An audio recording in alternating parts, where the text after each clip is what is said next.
رسول الله صلى الله عليه وسلم أنه قال: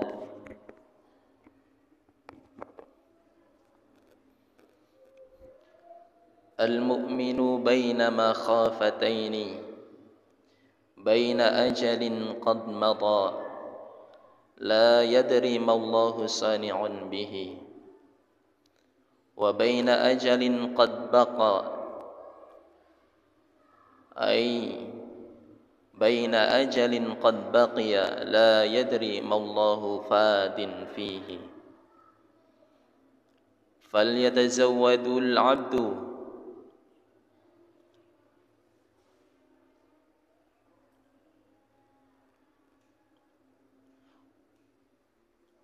من نفسه لنفسه ومن دنياه لآخرته ومن حياته لموته فوالذي نفس محمد بيده ما بعد الموت من مستعتب وما بعد الدنيا دار إلا الجنة أو النار. An Jabirin, dari Jabir radhiyallahu ta'ala anhu, Allah meridhai beliau, an Rasulillah sallallahu alaihi wasallam, dari Rasulullah sallallahu alaihi wasallam, annahu qala, bahwasane setuhune Rasulullah bersabda, al-mu'minu, orang mukmin, baina makhafataini, seyogyanya memiliki dua khauf. Seorang mukmin, man kana yu'minu billahi wal yaumil akhir, sapaiku sing diarani seorang mukmin, mereka yang beriman kepada Allah, mereka yang beriman dengan hari akhir, mereka yang yakin bahwasanya hidup bukan hanya di dunia, tapi hidup di dunia merupakan awal daripada kita menanam.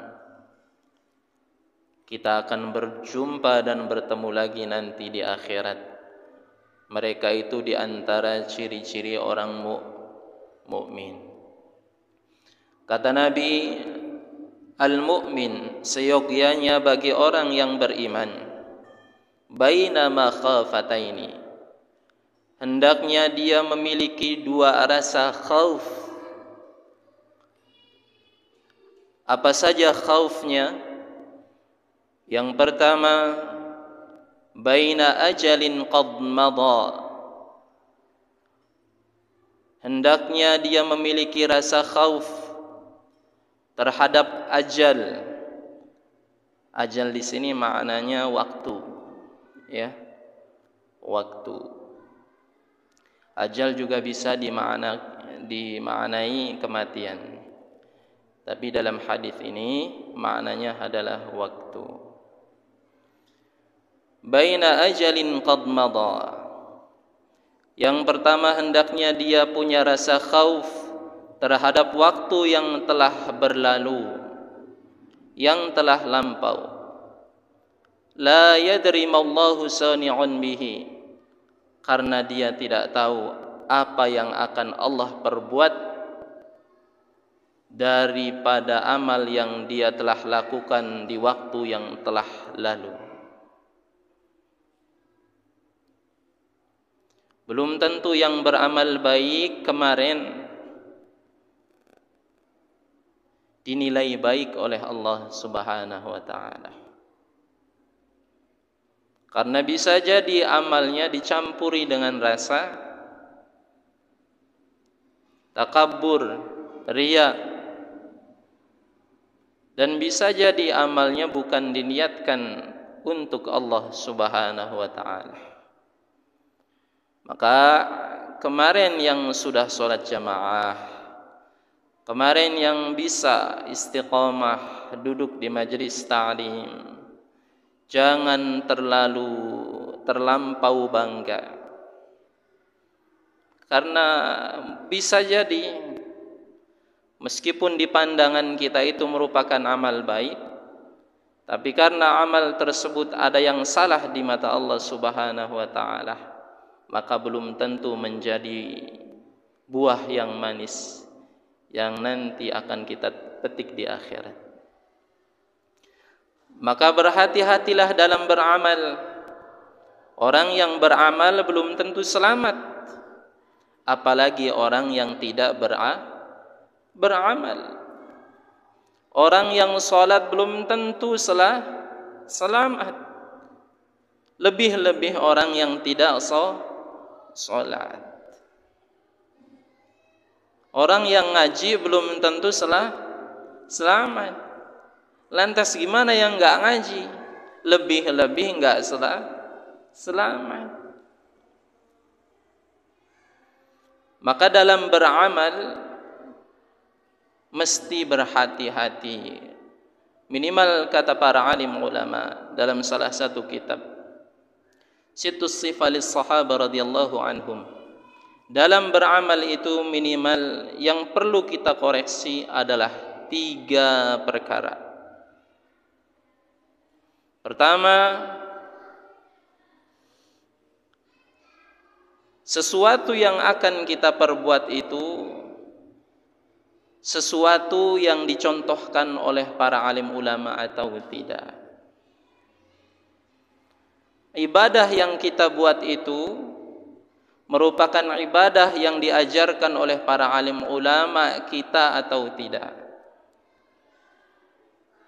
Kalau ibadah tersebut sudah masyhur, sudah benar dicontohkan oleh para alim ulama kita, maka perkara yang pertama ini lolos. Artinya ibadah ini telah dicontohkan oleh para alim ulama, yang mana mereka ambil daripada tabi'in, terus bersambung sanadnya kepada tabi'it tabi'in, terus bersambung kepada sahabat radhiyallahu anhum, dan para sahabat mencontohnya dari Rasulullah sallallahu alaihi wasallam. Karena yang namanya ibadah dalam ilmu usul fiqh, al-aslu fil ibadah haramun illa ma dalad dalil ala khilafihi. Hukum asal ibadah itu haram, kecuali ada dalil, ada petunjuk, ada petuah dicontohkan oleh para alim ulama. Maka enggak boleh kita menambah-nambah dalam ibadah. Misal salat maghrib 3 rakaat. Karena saking semangatnya barangkali ang repal yang punya hajat ke negeri seberang, akhirnya ditambah maghribnya jadi 8 rakaat. Boleh enggak ini? Kullu amalin bighairi ilmin mardudatun la tuqbal. Maka enggak boleh. Meskipun rakaatnya lebih banyak, Kang. Iya, meskipun rakaatnya lebih banyak. Tapi para alim ulama kita tidak pernah mencontohkan salat maghrib 8 rakaat. Maka ibadah yang seperti ini qat'i hukumnya wajib, sesuai, sama sebagaimana dicontohkan oleh para alim ulama. Maka perkara yang paling pertama ketika kita hendak beramal adalah memeriksa apakah amal ibadah kita ini dicontohkan oleh para alim ulama atau tidak. Ya.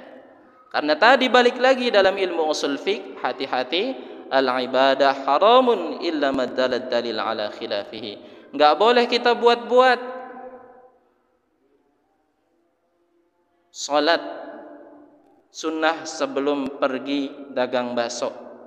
Sholi sunnatan qabla dihabi tijaratal bakso. Boleh enggak begitu? Enggak boleh. Enggak boleh disebutkan dalam niat. Cukup saja dia sholat hajat supaya rizkinya berkah. Kalau hal ini dibolehkan, maka akan terjadi banyak ibadah-ibadah yang enggak karuan. Ibadah-ibadah yang baru, yang sifatnya sesuai dengan tendensi masing-masing. Sedangkan ibadah maknanya adalah apa? Abdun, menghamba kepada Allah Subhanahu wa taala. Jadi ibadah itu hakikatnya bukan hanya sekedar gerakan, tetapi bagaimana kita bergerak dalam rangka menghamba kepada Allah Subhanahu wa taala. Maka dalam ibadah ada yang namanya sami'na wa ata'na. Kata para alim ulama, salat maghrib 3 rakaat, sami'na wa ata'na 3 rakaat. Salat Isya 4 rakaat, sami'na wa ata'na. Subuh 2 rakaat, zuhur 4 rakaat, dan seterusnya. Enggak boleh dimodifikasi nanti. Itu kan orang dulu, sekarang saya lebih intelektual, otak saya lebih cerdas, pemikiran saya lebih ke depan, maju. Orang dulu naik onta, sekarang saya naik Beat yang rangkanya ESP, yang pada tugel. Allah.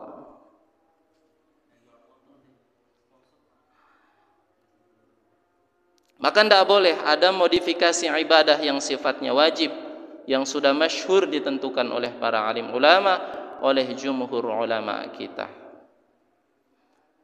Maka amal yang pertama, balik lagi, yang perlu dikoreksi ketika beramal, ketika ibadah adalah amal itu dicontohkan oleh para alim ulama atau tidak.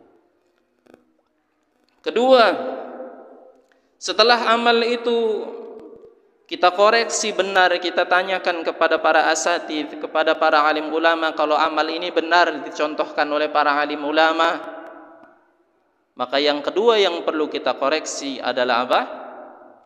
Niat. Karena amal yang benar, yang sesuai dengan syariat, kalau tidak diiringi dengan niat sebagaimana niat yang Allah kehendaki, maka solat dia akan sebatas gerakan saja. Semakin banyak solat bukan mendatangkan ke dalam hati qalbun yang tenang, tidak memberikan kesan apa-apa. Ngafal Quran bukan malah semakin baik akhlaknya, tapi semakin malah amburadul. Maka barangkali ada yang salah dalam niat menghafalnya. Ngaji bukan malah semakin jadi saleh, tapi semakin takabur. Maka barangkali ada yang salah dalam niatnya. Innallaha la yaqbalu minal amal illa ma kana lahu bihi khalisan wabtughiya bihi wajhuh. Rasulullah sallallahu alaihi wasallam bersabda, sungguhnya Allah Subhanahu wa taala tidak menerima suatu amal yang di dalamnya tidak terdapat niat untuk mencari keridhaan Allah. Maka sudah beramal itu dalam rangka supaya diridhoi Allah. Tapi kan dalam Al-Quran itu ada ayatnya, wa minhum may yaqulu rabbana atina fid dunya wa ma lahu fil akhirati min khalaq. Sebagian mereka ada yang beramal, kemudian mereka berdoa meminta kepada Allah kebaikan di dunia saja. Maka golongan seperti ini yang beramal, yang meminta kebaikan di dunia saja, dipercepat kebaikannya, hasilnya di dunia saja, kata Allah boleh. Hal ini juga senada dengan hadis Nabi, innamal a'malu bin niyat wa innama likulli imri'in ma nawa.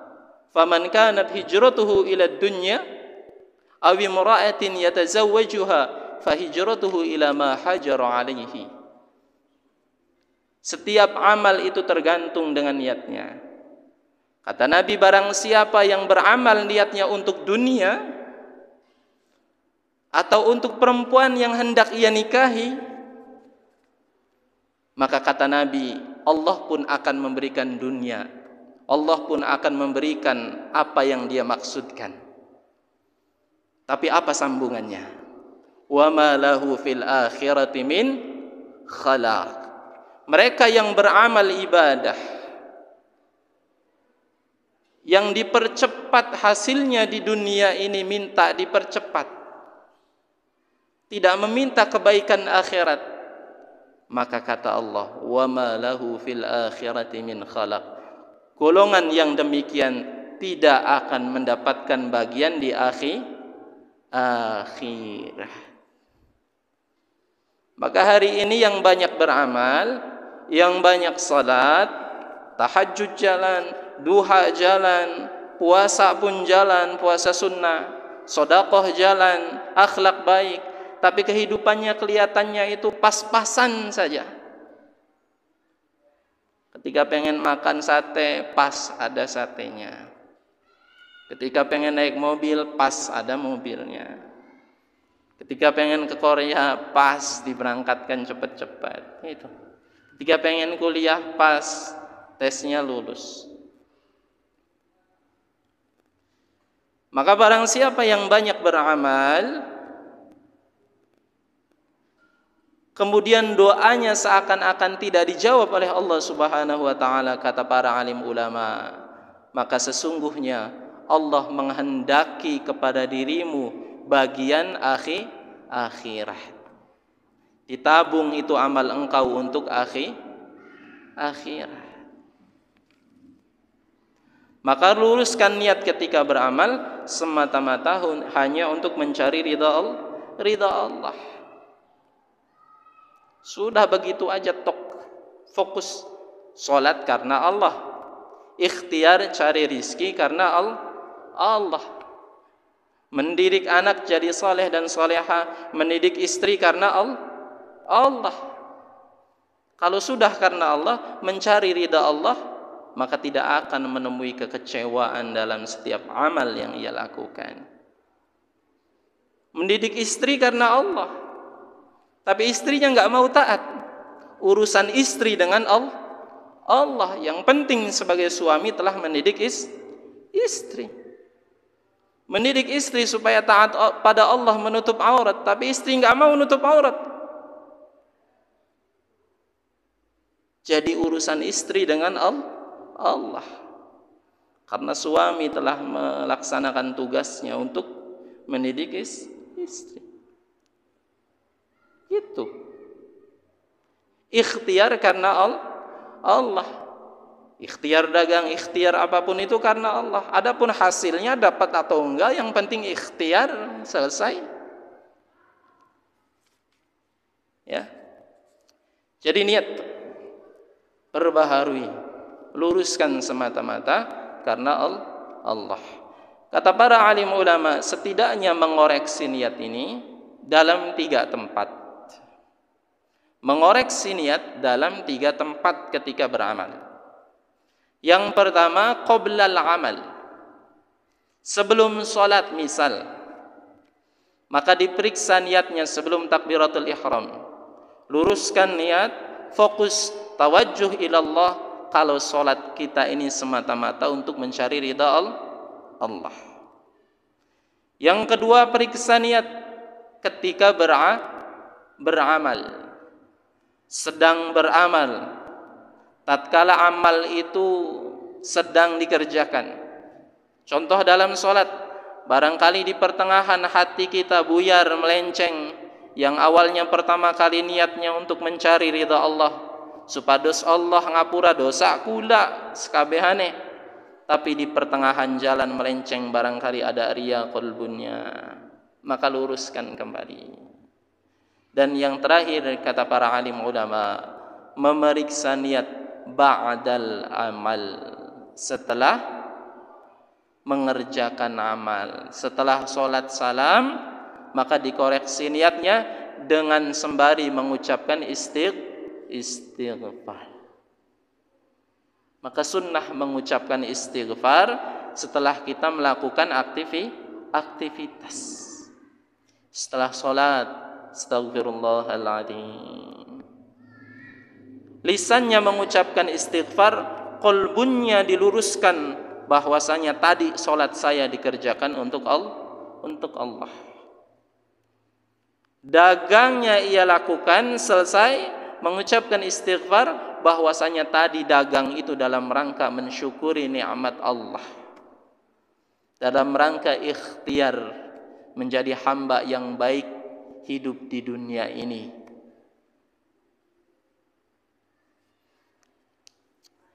Jadi al-mu'minu baina ma khafataini, baina ajalin qad madha la yadri ma Allahu sani'an bih. Seorang mukmin hendaknya memiliki dua khauf, dua rasa khawatir dan ketakutan. Yang pertama, waktu yang telah berlalu dia gunakan untuk apa? Setiap kita akan ditanyakan oleh Allah Subhanahu wa taala. Untuk apa masa mudamu?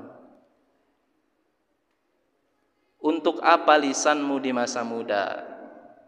Untuk apa pandanganmu di masa muda?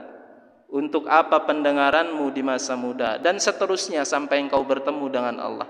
Semuanya akan dihisab oleh Allah Subhanahu wa taala. Maka tidak ada yang terlewat. Setiap gerak-gerik panca indera kita ini akan dihitung oleh Allah Subhanahu wa taala. Maka kata Nabi, as-sumtu hikmatun wa qalilun fa'iduhu. Diam itu hikmah, tapi sedikit sekali yang melakukan. Artinya apa? Hati-hati dengan lisan. Kalau tidak mampu berbicara baik, lebih baik diam. Karena setiap kata yang keluar dari mulut kita itu akan dihisab, dipertanggungjawabkan oleh Allah Subhanahu wa taala. Hari ini Kabir, tanggal 23, ngapain? Ngaji. Lisannya digunakan untuk apa? Diam, enggak ngomong waktu ngaji, alhamdulillah. Matanya waktu ngaji ngapain? Ngantuk. Tangannya digunain untuk apa waktu ngaji? Jaweli be batur supaya orang fokus batur yang ngaji ya. Semuanya akan dihitung, hati-hati. Ya. Maka seorang mukmin itu hendaknya mempunyai rasa khawatir tentang apa yang dia telah lakukan. Rasa khauf namanya. Kemudian selanjutnya, wa baina ajalin qad baqiya la yadri mallahu fadin fihi. Dan seorang mukmin hendaknya mempunyai rasa khauf tentang waktu yang tersisa. Karena ia tidak tahu apa keputusan Allah Subhanahu wa taala terhadap waktu yang tersisa itu. Maka sekali lagi jangan terlampau bangga yang hari ini sudah bisa ngaji. Belum tentu besok bisa ngaji. Belum tentu kalian istiqomahnya nyampe bertemu dengan Allah. Jadi sampai kapan kita ini taat, kita ini jaga sholatnya, kita ini jamaah, kita ini terus thalabul ilmi, sampai kapan Sampai bertemu dengan Allah. Kita ini dalam rangka terus berjuang bersama-sama supaya bertemu dengan Allah dalam keadaan bangga, dalam keadaan mati syahid. Lagi duduk jentul kajian maghrib belajar mati syahid. Allah. Ya. Lagi ngafal Quran, duduk ning majelis tahfiz, mati syahid. Allah. Pengen mangkonan?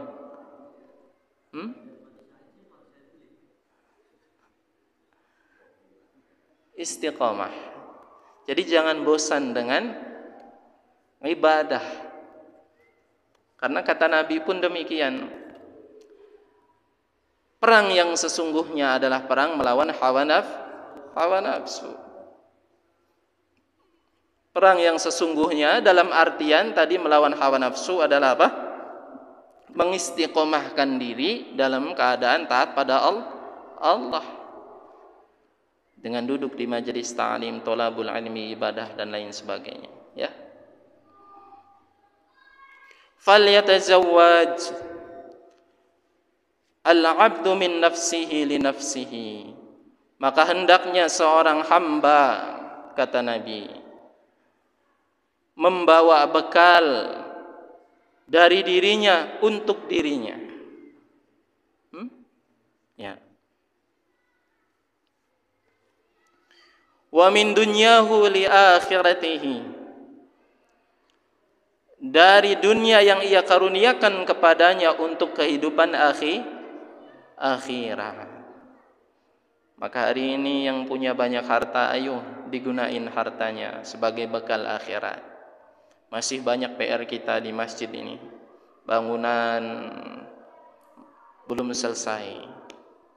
Dakwah, program pendidikan masih terus berjalan dan harus berjalan. Ayo sisihkan. Barangkali ada seperak, 2 perak. Barangkali bisa menyisihkan tenaga. Barangkali bisa menyisihkan apa saja sumbangsih kita demi kebaikan agama kita.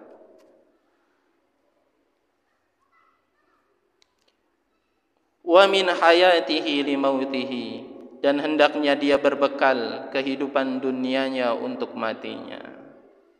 Fawalladhi nafsu Muhammadin biyadihi, dan demi jiwanya Muhammad ada di tangannya. Maknanya adalah demi Allah. Kata Nabi, demi Allah, ma ba'dal maut min musta'tabin, setelah kalian meninggal dunia tidak ada yang namanya istighfar, tidak ada yang namanya taubat. Kalau sudah dicabut nyawanya, maka selesai. Yang masuk neraka enggak bisa taubat. Kata Nabi ngingetin gitu. Wa ma ba'dad dunya darun illal jannah awin nar. Dan setelah kehidupan dunia ini tidak ada kehidupan lagi, tidak ada rumah kembali lagi, kecuali rumah kembalinya cuma 2 saja. Yang pertama syurga, yang kedua adalah neraka. Silakan kita mau pilih yang mana. Kalau pengen pilih syurga, maka syurga itu adalah sesuatu yang dahsyat dan luar biasa. Maka untuk mendapatkan syurga pun pengorbanannya mesti luar biasa. Pengen syurga, sholat jamaah, ninggalin dagang tuang. Iya, ninggalin dagang, soalnya hadiahnya syurga. Pengen syurga, tutup cukurnya, sholat jamaah. Kok ditutup ang? Kan eman. Ya, soalnya hadiahnya syurga. Pengen syurga, berhenti sejenak pertaniannya, ayo sholat jamaah. Tanggungku, iya, soalnya hadiahnya syurga. Allah. Kalau pengen neraka gampang,